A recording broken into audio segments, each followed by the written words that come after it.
नमस्कार, मघी न्यूज देख रहे हैं आप। मैं हूं आपके साथ स्नेहा। सम्राट चौधरी की सरकार ने बिहार विधानसभा में विशेष मत प्राप्त कर लिया है। बता दें आपको कि इसके लिए किसी प्रकार की वोटिंग की जरूरत नहीं पड़ी। ध्वनि मत के द्वारा ही जो है बहुमत को साबित कर लिया गया। सभी विधायक जो थे इस पक्ष में थे, जिसके बाद से बहुमत सम्राट चौधरी ने साबित कर दिया।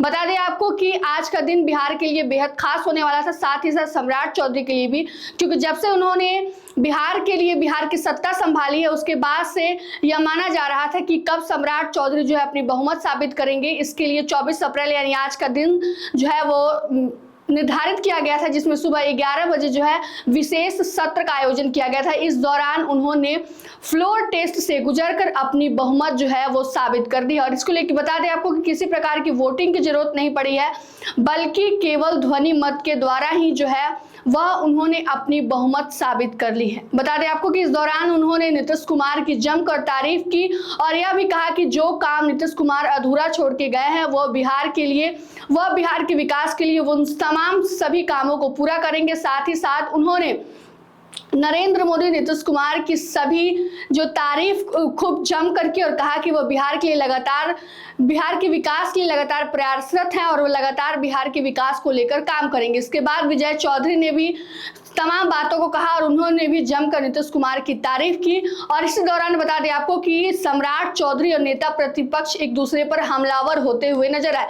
सम्राट चौधरी पर किसी भी तरह से तेजस्वी यादव तंज कसते हुए पीछे नहीं हटे। उन्होंने जोरदार हमला बोला तेजस्वी यादव ने सम्राट चौधरी के ऊपर और दोनों एक दूसरे पर हमलावर और पलटवार करते हुए देखे गए। बता दें आपको कि इस विशेष मौके पर तमाम दल के जो नेता हैं, विधायक, वो सदन पहुंचे हुए थे। बता दें आपको कि बिहार विधानसभा में 243 सीटों में से 242 सीट है। नितिन नवीन का एक सीट जो है वह खाली हुआ है, जिसके बाद से बिहार में आज विशेष बहुमत को जो है वो साबित कर लिया गया है। बता दें आपको कि आज सुबह ही जेडीयू के प्रवक्ता नीरज कुमार ने यह कहा था कि जिस प्रकार से नीतीश कुमार ने बिहार के लिए काम किया है और लोगों का समर्थन होने के बाद भी जिस प्रकार उन्होंने अपने पद का त्याग करके जो है एक बहुत बड़ी जो मिसाल जो उन्होंने कायम की है। साथ ही साथ निशांत कुमार को भी उन्होंने बहुत तारीफ की, कहा कि उन्होंने भी उस उप मुख्यमंत्री के पद को ठुकरा दिया और साथ ही साथ उन्होंने कहा कि वो राजनीति को सीख कर सत्ता में आना चाहते। उसके बाद उन्होंने यह भी भरोसा जताया था कि सम्राट चौधरी को